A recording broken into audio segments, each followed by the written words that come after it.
바벨로우 할 때 허리 아프신 분들 진짜 많습니다. 바벨로우 시 허리가 아픈 거는 보통 두 가지로 볼 수가 있어요. 첫 번째는 햄스트링 길이가 충분하지 못한 경우입니다. 이제 바벨로우 자세를 잡게 되면 데드리프트랑 비슷한 각도, 특히 루마니안 데드리프트랑 비슷한 각도가 내려가게 되는데, 물론 상체의 각도에 따라서 조절을 할 수가 있지만 내가 많이 내려가는 펜들라이 로우 같은 동작으로 내려가게 되면 스티프 데드나 루마니안 데드리프트 같은 동작이 나오게 되는데, 그때 햄스트링이 충분히 늘어나지 못한다면 내가 그 힘이 허리로 전달될 수밖에 없어요. 그래서 허리가 고정이 돼서 우리 힙힌지 동작이 잘 나와야 되는데 그 동작이 잘 나오지 못한다면 햄스트링이 할 역할을 허리가 자꾸 대신하게 되고, 데드리프트 할 때 허리 통증처럼 바벨로우 시에도 허리가 통증이 유발될 수가 있습니다. 그래서 햄스트링 스트레칭 워낙에 많은 영상에서 다루기 때문에 오늘은 햄스트링 스트레칭 영상은 다루지 않을 거고요.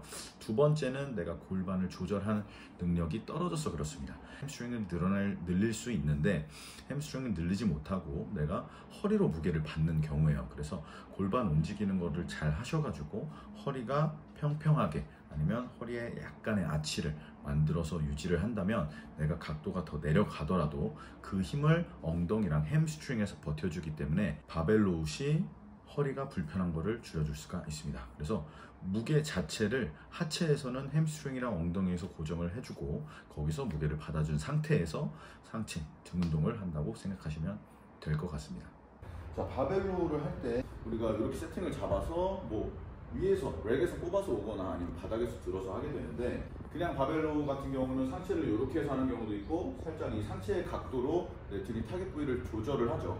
근데 이제 펜들라이 로우처럼 상체가 이렇게 수직으로 내려가는 경우에 점점 더 아파지는데, 그때 제일 중요한 게 제가 이전에도 올렸던 데드리프트를 하려면 토르킹을 잘해야 된다 이런 영상에서 올렸는데, 이 허리의 움직임이 잘 나와서 내가 바벨로우를 하는 동안 버텨주는 근육이 여기여야 돼. 우리 둔근이랑 햄스트링이 일을 해줘서 이 자세를 유지한 상태에서 상체의 움직임이 나와야 되는데, 그러지 못하고 내가 그 무게를 허리로 받게 된 상태에서 운동을 하게 된다면 허리에서 버티는 거를 못하기 때문에 허리 근육이 그 힘을 늘어난 상태에서 계속 받치고 있기 때문에 아픈 겁니다.